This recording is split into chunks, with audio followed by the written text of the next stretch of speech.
बेटा, बेटा मैं तुम्हारा मुजरिम हूं। जाने से पहले तुम्हारी मां ने आखिरी वादा मुझसे लिया कि मैं तुम्हारा ख्याल रखूं।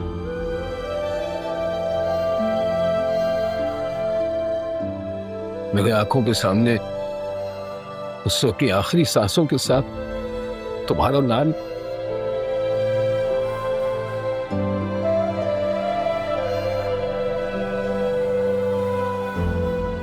रहा। बेटा, बेटा फैसला तुम्हारे हाथों में है। चाहो तो बाप समझ के हाथ थाम लो या झटक दो।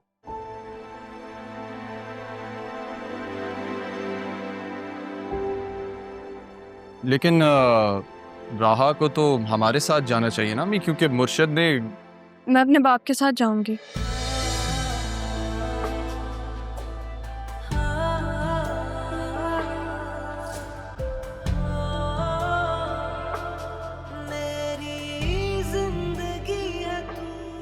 लेकिन मेरी एक शर्त है।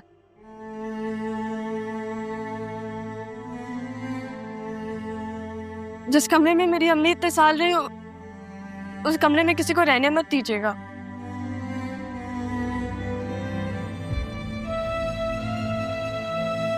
समरीन खाला बस रहे वहां पे। मैं आऊंगी तो मुझे आने दीजिएगा ना, मिलने आऊंगी मैं।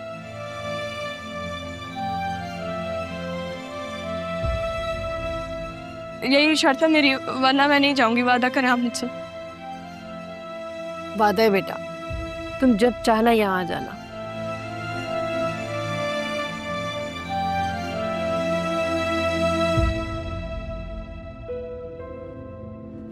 मैं आपसे एक सवाल पूछूं? हाँ हाँ बेटा जरूर, जो पूछना चाहती हो पूछ लो। क्या आपकी बीवी को पता है कि मैं आपके साथ आ रही हूँ? नहीं,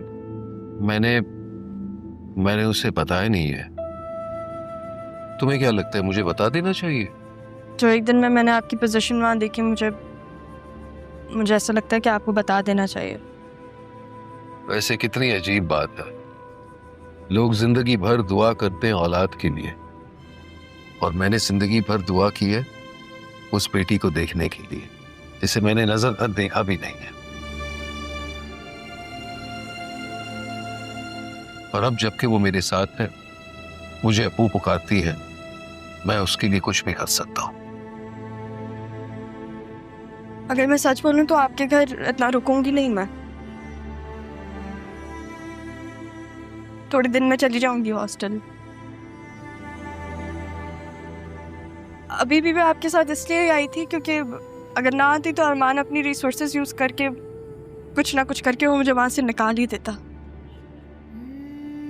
ऐसा लगता है कि वो असिस्टेंट कमिश्नर बन गया है तो वो सब कुछ कर सकता है। ऐसा नहीं है। मेरी एक दफा जॉब लगेगी, मैं स्टेबल हो जाऊंगी, फिर वो मेरा कुछ नहीं बिगाड़ सकेगा। बेटा ये भी वक्त पर छोड़ देते हैं। आप देखो ना, जब मैंने वक्त से वक्त मांगा था तुम तक पहुंचने के लिए, तो फिर ये भी वक्त पर ही छोड़ देते हैं।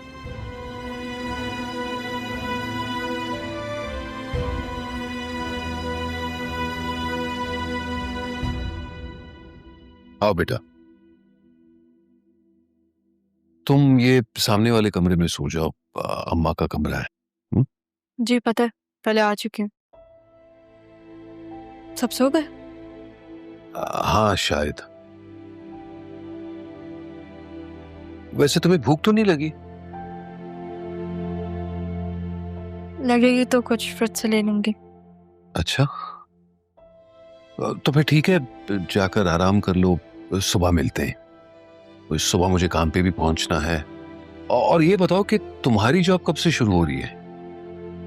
2-3 दिन में। अच्छा, तो फिर ऐसा करेंगे कि मैं तुम्हें छोड़ दिया करूंगा। हाँ,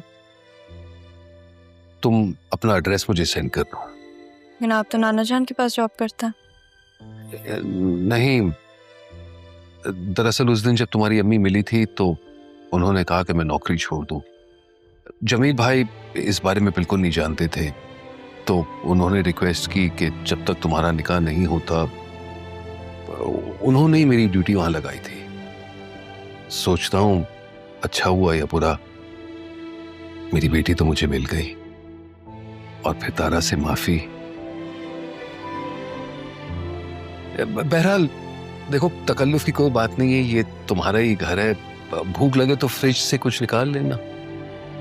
जी ठीक है, तो फिर जाओ, आराम करो। शाबाश। Thank you.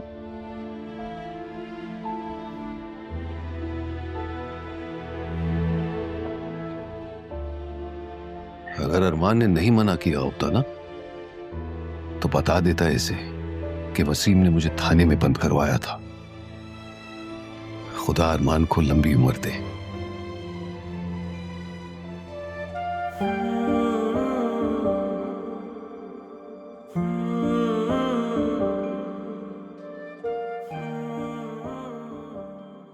को इस चीज का एहसास क्यों नहीं होता कि मेरे पास माँ नहीं थी पूरी जिंदगी। नाना जान के प्यार में सब कुछ था, लेकिन माँ की ममता तो उसके साथ रहने से ही महसूस होती है ना कि किसी और से। हालांकि पालने वाला पैदा करने वाले से ज्यादा बड़ा होता है। पैदा करने वाले का दुख ज्यादा बड़ा होता है। फिर भी आप जाने की बातें कर रही हैं। मुझको चुनेगा वो, पूरी करेगा एक दिन मेरी आरज़ू। जो रही हर सू वो कमी है तू, हाँ अधूरी मेरी जिंदगी है तू।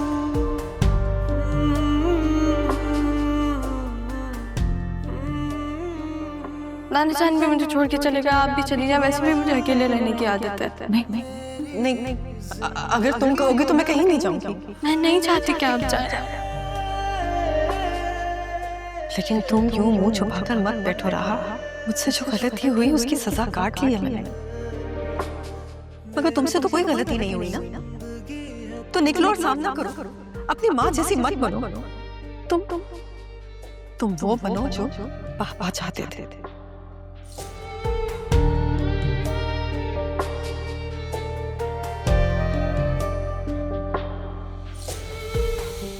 हर पल शिकायतें, हर दिन गिला है। अम्मी को बोले मुझे वापस आ जाए। मैंने वक्त कितना गुजारा है उनके साथ। कैसा अरमान, पूरी जिंदगी तुम मुर्शिद से बात करते रहे, अब कहो ना अपनी मुर्शिद को कि वो मेरे पास आए। मेरी खताएं क्या, पाई सजाएं क्या, पूछूं खुदा से मैं हो के रूबरू।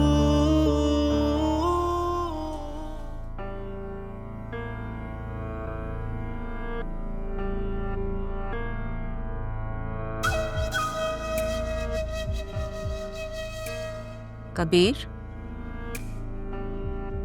कबीर,